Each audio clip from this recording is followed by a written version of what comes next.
Many people all across the globe are collectors of one thing or another. People collect stamps, seashells, coins, and butterfly specimens. You name it, someone somewhere has a collection of it. But here's one thing you may not have thought about when it comes to collecting: trees. Not just leaves or acorns, although those are collected too, but full-grown trees. What does it take to become a person who collects trees? My guest is author and artist Amy Stewart, who can help answer that question. Her latest work, The Tree Collectors: Tales of Arboreal Obsession, highlights the people whose personal stories grow right alongside the trees they collect. This is Plant People from NYBG. I'm your host, Jennifer Bernstein, CEO and the William C. Sears Sr. President at the New York Botanical Garden. Today, we're discussing how Amy Stewart gathered a collection of stories about people who are passionate about the natural world. Thank you so much for doing this. I'm thrilled to have you on the podcast. I'm a big fan. Oh, thank you. I'm glad to be here. So I want to get into the book, The Tree Collectors, which I absolutely loved. But maybe before we start, can you talk about, have you always been fascinated by trees, or was there kind of a particular moment that sparked your interest in trees? I've been interested in plants in the natural world for a very long time. So what happens for me is I tend to kind of travel in these horticultural circles, right? And so plant people tell me what they're into. It's always about these human stories that really fascinate me. And about 10 years ago, I met a guy who told me he was a tree collector. And I was like, trees are a really weird thing to collect. Yeah, they're big. They're big. They live a long time. Yeah, they're hard to move. How does that even work? So that's what led me into it. So how would you describe the book, The Tree Collectors? Well, it's a series of profiles of 50 people from around the world who collect trees. And more broadly, I would say stories about people whose lives have been transformed by their relationship with trees. So I was looking for people who had that kind of collector's mindset about trees, but I also didn't want it to just be a book of wealthy people who have a lot of land, because trees require a lot of land. So I tried to broaden my idea of collecting to be there are people who collect pine cones, and there's ways of collecting trees that you don't even own by cataloging them. So that way the book could be truly global in scope and also be a book for everybody. I live in an apartment. I don't own any land to speak of. I wanted it to be a book that everyone could sort of connect with in that way. Yeah, I was really struck by the wide array of different stories and the different ways that people found themselves in the position of being tree collectors. What do you think it is that draws the people maybe that you talk to specifically to trees in such a deep and enduring way? For some people, they're just collectors at heart. One of the questions I asked everybody was, did you collect anything before you collected trees? And a lot of them said, yes. I'm married to a rare book dealer, and so he's a book collector. And there's a lot of talk about collectors and collecting in our house. So I recognize a collector when I see one. And so people would say, yeah, I used to collect all these other things. And one woman even told me I had a lot of different collections. And then one day I realized that all of those collections were about the past. They were about where I've been and what I've done and what I used to be interested in. And I wanted to think about the future. And trees let me think about the future. Yeah, I can totally relate to the recognition of a collector. We are a collections-based institution. So I am surrounded by collectors, and there is something beautiful in it. So can you talk about a pivotal moment where you felt like this is the book I want to write? Yeah. So what happened was I'd been carrying around this idea of tree collectors for over a decade. Every few years, I'd meet another person who told me they were a tree collector. So I was starting to think oh, there's more of you. And then at some point, actually almost exactly 5 years ago, I'm also an artist. And so I sold a painting to a guy of some palm trees. And when I sent it to him, I included a note saying where I had been when I painted them down in San Diego. And when he got it, he wrote me right back and he said, oh, I know exactly where you were. He said, my husband collects palm trees, but we live in Boise, Idaho, and they can't make it through the winter. So every winter, we have to wrap up all the trees in foil blankets and Christmas lights to get them through the winter. And it looks like an amateur sci-fi movie in our backyard. And I was like, this is insane. That's when I decided to see if I could even put a list together and if I really could do these kind of profiles of people. I have to say, the illustrations Yeah. in the book are so wonderful. They're just so charming and evocative, and I absolutely love them. So I was wondering, did you know that you were going to illustrate each of these stories from the beginning? Kind of at the beginning. So the problem with the idea of a book about tree collectors, and the reason I hadn't done it for all those years, is it felt like it needed something else. It felt like it wasn't quite enough on its own. I felt like if I illustrated it, the people would look like they all kind of lived in the same world as opposed to photographs. And that the kind of handmade nature of just drawing in a sketchbook with pencils and watercolor would have a kind of intimacy and sort of softness to it that I thought would give the text some breathing room and some personality. Anyway, it was a very new idea for me to even think in terms of illustrations and what they do for the reader, like what part of the story do they carry? And it was a great challenge for me as a kind of amateur artist. If you ask artists, what are the hardest things to draw? They will tell you people and trees. I don't know why. How did I come up with those two things? Well, I think that it really did exactly what you hoped it would. It brought everyone into this world and did make it feel really, really personal. So among this community of people that you profile, obviously they have in common that they collect trees and that they maybe have a collector's impulse. Were there any other sort of surprising commonalities that you found among them? Oh, yes. So here's what happened. I start reaching out to tree collectors, start just trying to find people around the world that I can talk to. My plan was pretty soon I'll get on a plane, I'll go start talking to people. And this was like spring of 2020. So, of course, I couldn't go anywhere. And I ended up interviewing everyone over Zoom. And what happened, the big surprise was that the conversations I had with people turned out to be kind of amazingly intimate. And I think the reason for that is everyone in the world was going through the same thing at once. And none of us could really leave our homes, and we were all kind of lonely. So I'd have these conversations, sometimes late at night, because I'm talking to someone halfway around the world, where I would ask them what led them to this relationship with trees, and they would tell me the most personal, intimate stories. So the big surprise was that this ended up not being a book about, oh, here's what it's like to collect oak trees, and here's what it's like to collect Japanese maples, and here's what it's like to collect conifers. It ended up being a book about how their lives have been changed and about personal tragedies that brought them to trees or celebrations that brought them to trees and what this relationship with trees has come to mean with them over time. And the fact that you plant a tree and you know it's going to be there after you're gone. So really questions of mortality even came up in these conversations. And so I realized like, oh yeah, this is a very different kind of book than I thought I was writing. And then the people I chose tended to be much more about what kind of added dimension does their story bring to this like emotional arc of how people connect with trees.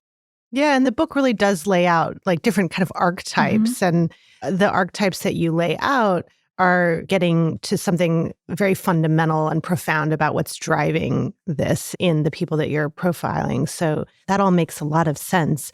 What was maybe one of the most unexpected stories that you uncovered when you were talking to folks?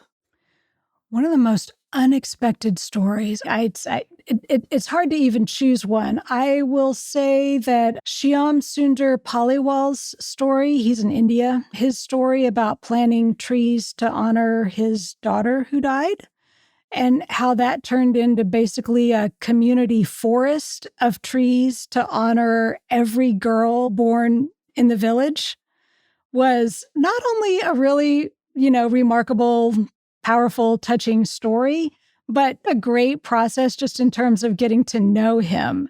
Yeah, it was very inspiring what he did and the community that he built around this initial kind of more personal drive. I was very touched by that story as well. Amy, you're in the horticulture and plant world and have been for a long, long time. How would you say that the people that you encountered in the writing of this book differed from the botanists and conservationists that you've gotten to know? Well, it's interesting because there's definitely people in the book who are kind of in that world, but I definitely wanted to find people who were entirely outside of that world. And so one example of that, I was really interested in people who do tree cataloging projects, because that's a way of making a collection of trees that you don't own.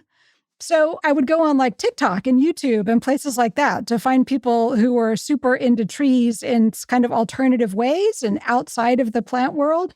And there's this guy in Mexico City who's doing trees of Mexico City on like TikTok and Instagram. And he's hilarious and awesome. I highly recommend. It's Árboles de CDMX, so Trees of Mexico City in Spanish. He speaks Spanish, and I speak Spanish a little, but even if you don't, he speaks the universal language of trees. So you'll understand his passion and awesomeness no matter what.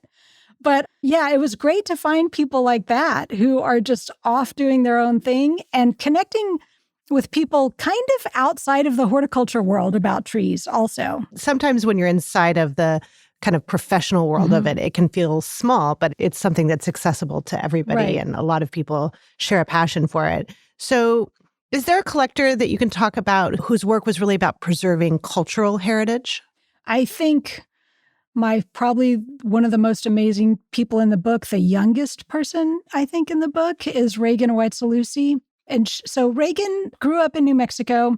She did not know that much about her Navajo heritage growing up, but when she went off to college, she needed a senior project kind of thing. And her dad suggested that she look into the story of the Navajo peach trees. It turns out that what happened is in the late 1800s, the U.S. Army forced Navajo people off their land throughout the Southwest into an internment camp in New Mexico. It was an utter disaster, as you can imagine. The Army came along behind them and destroyed everything to do with their way of life so that they would have nothing to come back to. Well, as it turns out, Navajo people have been growing peach trees and had really abundant peach orchards that they'd been tending for, it looks like, a few hundred years at least. And the U.S. Army destroyed them. And there's records of this in the National Archives because it was a military action. So it's like, today we destroyed 500 of the finest peach trees we've ever seen. A few people stayed behind. And one of the people who stayed behind was one of Reagan's ancestors who kind of hid out. And he took care of the remaining few peach trees that hadn't been destroyed and some of the livestock that didn't get slaughtered, thinking, well, I want to have this so people will have something to come back to. And they did come back. And thanks to Reagan's own family that she didn't even know about. So she set about on this project to find those remaining Navajo peach trees and to propagate them and grow them out. And, fast forward several years, she's got a greenhouse in Utah where she's growing out the peach trees. And the goal of that project, what's going to happen with those trees, is entirely up to the tribe, right?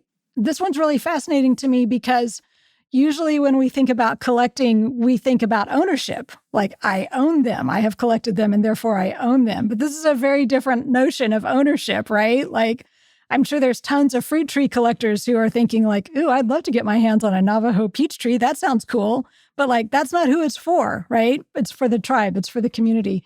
So she tells me that she feels that she's on a divine path, that she found her calling in life very early. Every time I talked to her, I was always just so astonished because like when I was in my 20s, I had no idea what I was doing. And she's so clear. Yeah, to have that sense of purpose. That sense of purpose, that sense of vision, and that sense of like knowing who my people are. She was like, I realized I had family I didn't even know I had. Everywhere I went, I was welcomed because the stories about what my ancestor did are still in people's families. And so they know who I am. Yeah, so this process of collecting for her led her into a real sense of connectedness to her community. That's beautiful. Exactly. Yeah, I have to say, I'm from New Mexico. You had a couple of New Mexico stories. I actually grew up near Fort Sumner, which is where the long walk ended. And we used to go there on field trips when I was a kid. And I had never heard this story about the Navajo peach, and I was really interested to learn about it. And you also had a pine cone collector from New Mexico. Yes, I did. It's like New Mexico is really over-indexing in this book. I love New Mexico. I go there every chance I get, so that's part of it. Yeah, pine cone collecting parts of trees is very interesting. As an author, I'm very aware that my books are all printed on trees. Like if you're a book collector, you're also a tree collector, right? And so, I talk to people who collect wood samples. There's a whole international wood collecting society, and they just try to collect little samples of wood about the size of a phone, basically, of every different tree in the world that they can. So yeah, Renee Galliano Pop in New Mexico had this idea as like a retirement project that she would try collecting every pine cone she could get, but also variations. Sometimes because of climate or ecological conditions or whatever, there can be variations in pine cones or different levels of maturity. So there's actually a surprising amount to collect. And it's been a fun project for her to just go on the road and try to find them all. Yeah, it's fascinating. And when you have a collection like that, you don't necessarily know at the outset how it might be utilized over time. I have a question about, maybe some of the rare or endangered trees that collectors you encountered were looking to preserve. Did you talk to folks who were focused on that? Oh, for sure. So this is a very interesting thing. In the horticulture world, whenever you say the word collecting, the image that comes to mind is about going out into the wild and gathering seeds or cuttings to bring home and propagate and grow. Like that's what collecting means to a botanist, right? And in a lot of cases, tree collectors, they're buying trees from garden centers or specialty tree nurseries, or they're swapping seeds. They're not really going out in the wild and doing that kind of specimen collecting. In the past, that was a lot easier to do. Now you need a permit, and there's a lot of requirements about that, which is fantastic. So it still happens some, but with a lot more restrictions than ever before. But nonetheless, as you can imagine, tree collectors are super obsessed with rarities. And that turns out to be kind of a good thing. I mean, I talked to a lot of botanists at at Kew and at other botanical gardens who are like, we're kind of glad to have the private collectors on board because, first of all, they can plant a super rare tree as sort of a genetic backup. Like we need backup storage for these genes, right? But they can also help fund conservation. So a thing that happens, I mean, you probably know this, but just to sort of explain, what can happen is a very rare, unusual tree can be found in the wild somewhere. And with any luck, some botanists are summoned from somewhere, from New York Botanic Garden, from Kew Gardens, from somewhere. And they come to figure out, all right, what are we dealing with here? How can we sort of keep it safe? How can we work with the local community to talk about the value of conserving it? And usually, if possible, some seeds are gathered or something so that those off-site genetic backups can be made. And that's usually just for conservation purposes. But then there's sort of another level beyond that where it's deemed okay to sell some to private collectors or out into the nursery trade. And a lot of times those proceeds go to benefit conservation where the trees are actually located. So it's a great thing. And the fact that there's even one tree collector in here who I call the high bidder because she's always happy to run up the prices at tree auctions. Like there's such a thing as rare tree auctions.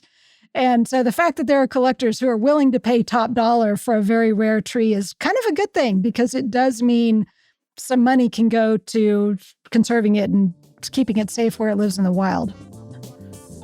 One of my favorite passages in The Tree Collectors is when the high bidder, after winning an auction, gets pulled over while towing a horse trailer with her rare tree inside.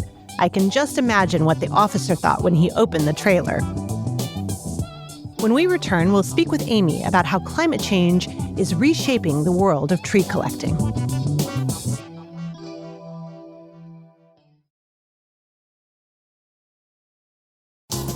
This is Plant People from NYBG. I'm Jennifer Bernstein.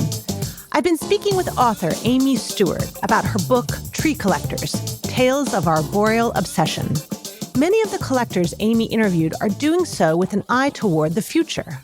So among the people that you talk to, how are they grappling with the pressures of today, like climate change, development pressure? Did you encounter people who were trying to address those issues or grapple with them in some way? Yeah, climate change is on everyone's mind because if you're planting a tree today, you're thinking about the future. You're thinking about 40 years from now.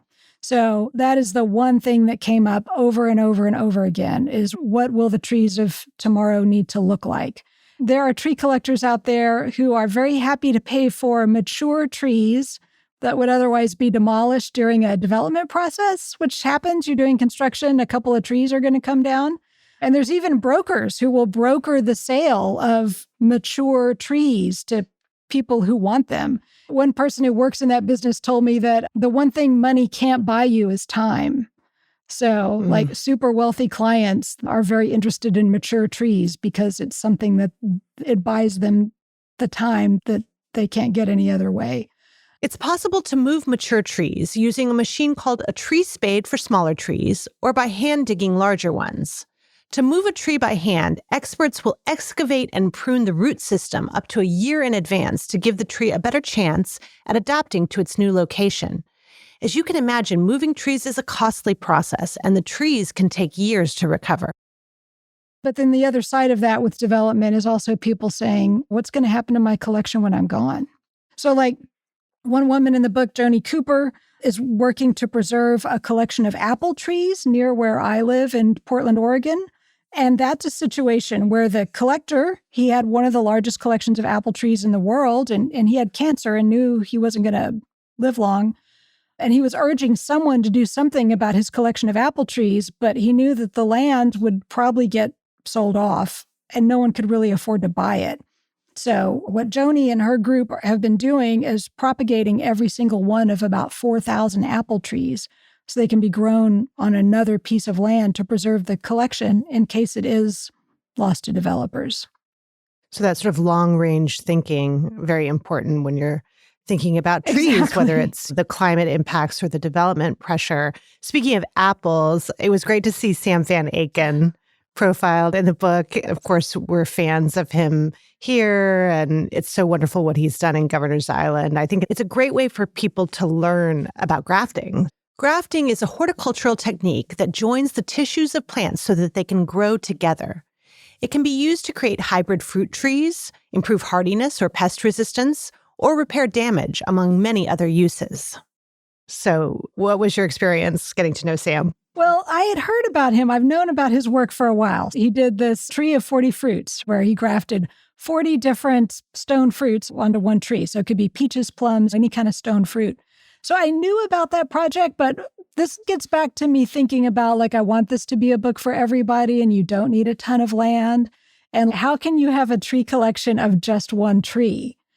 And that's it, right? If you're willing to do some grafting, if you're willing to learn a little bit of sort of cool science, then you can make kind of a super interesting collection on just one tree.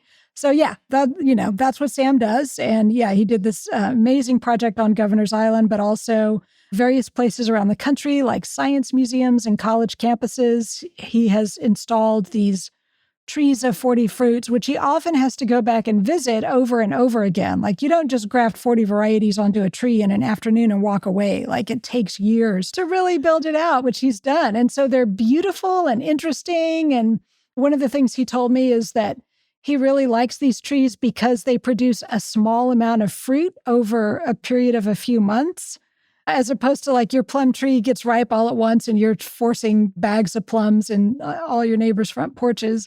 So I like that he also thinks about who's eating the fruit and what you get out of that. Kind of utilitarian. Yeah. Have you come across collectors that have gone to kind of extreme lengths to protect a tree?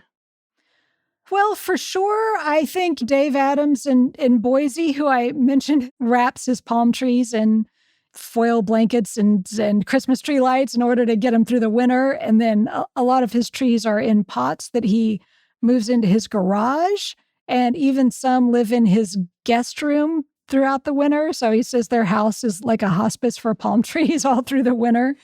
So that's pretty extreme. Like, you have to have a very patient, forgiving spouse.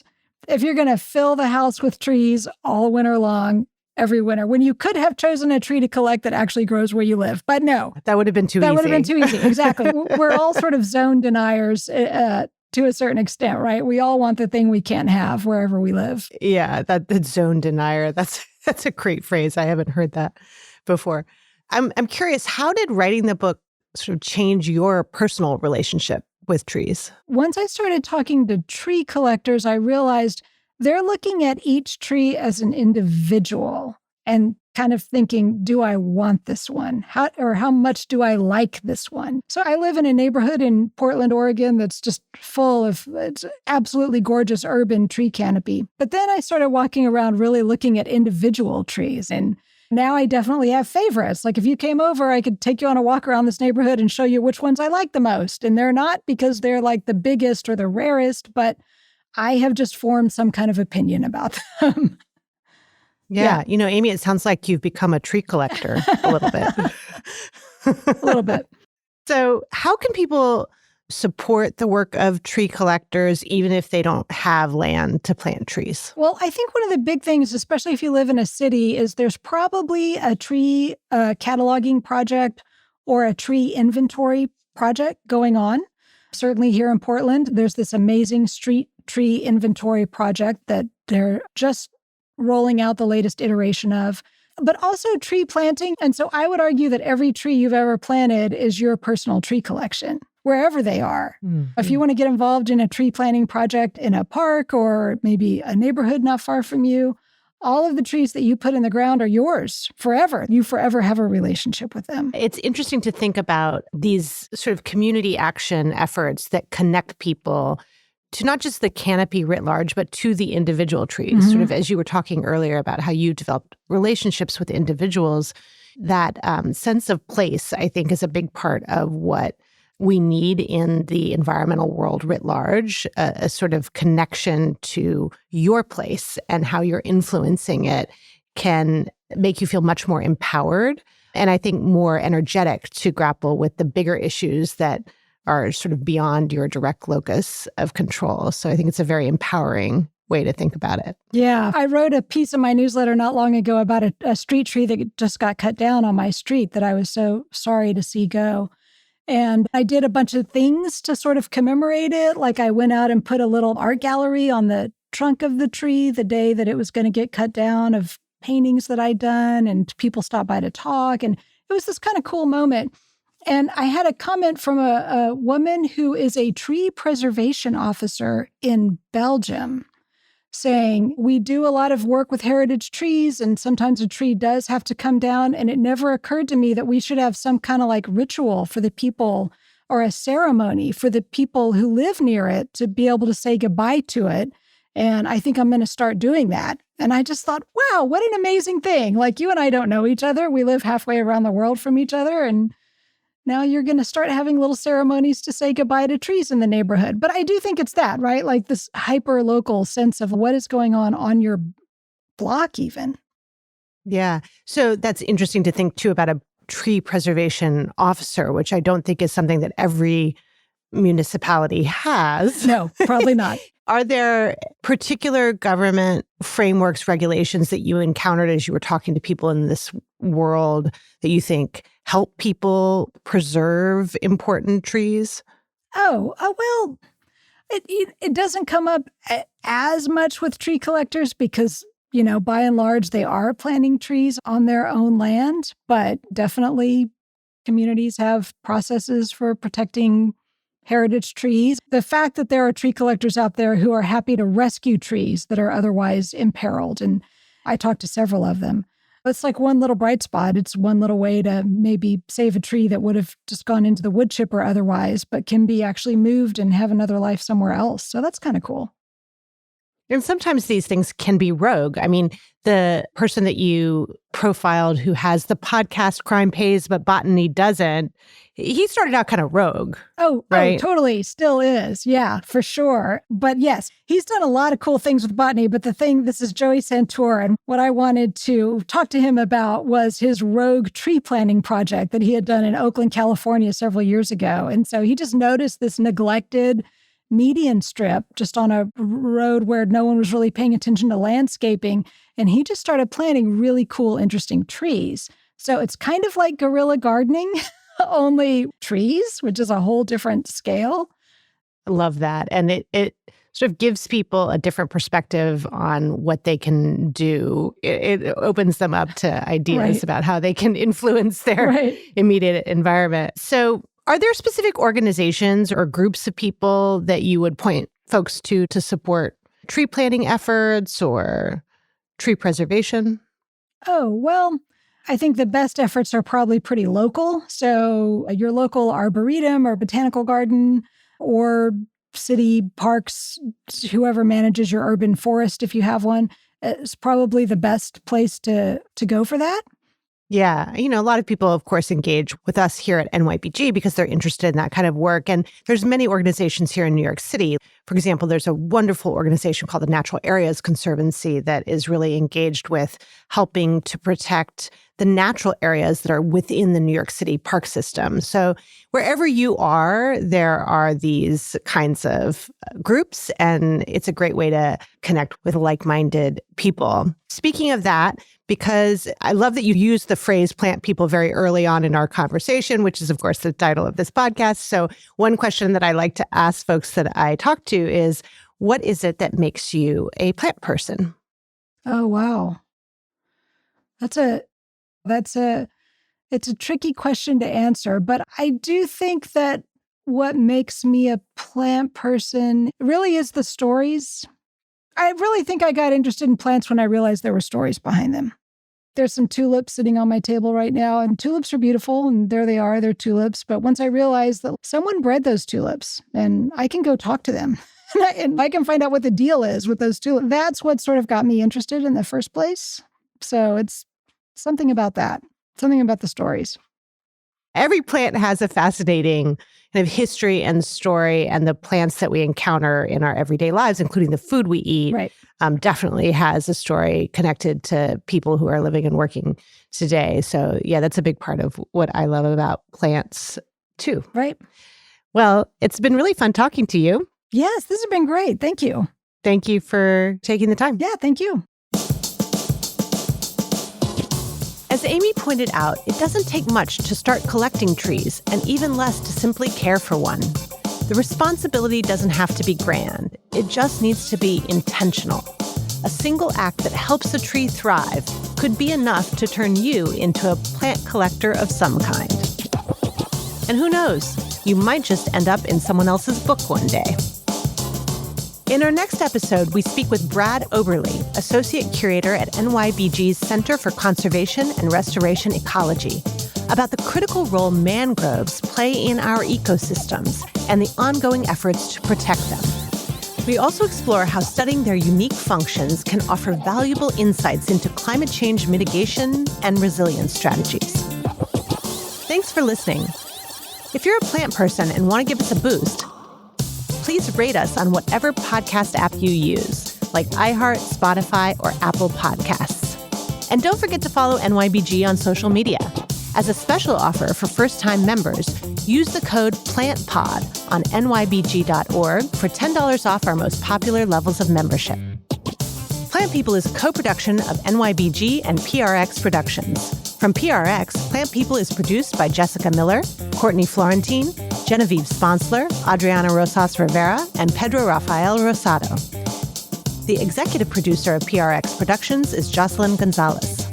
From NYBG, Plant People is produced by Charlie Nork, Cosette Patterson, Matt Newman, Kate Tyler, and Michael Crowley. Music from APM Music. Views expressed by guests are their own and not necessarily representative of NYBG.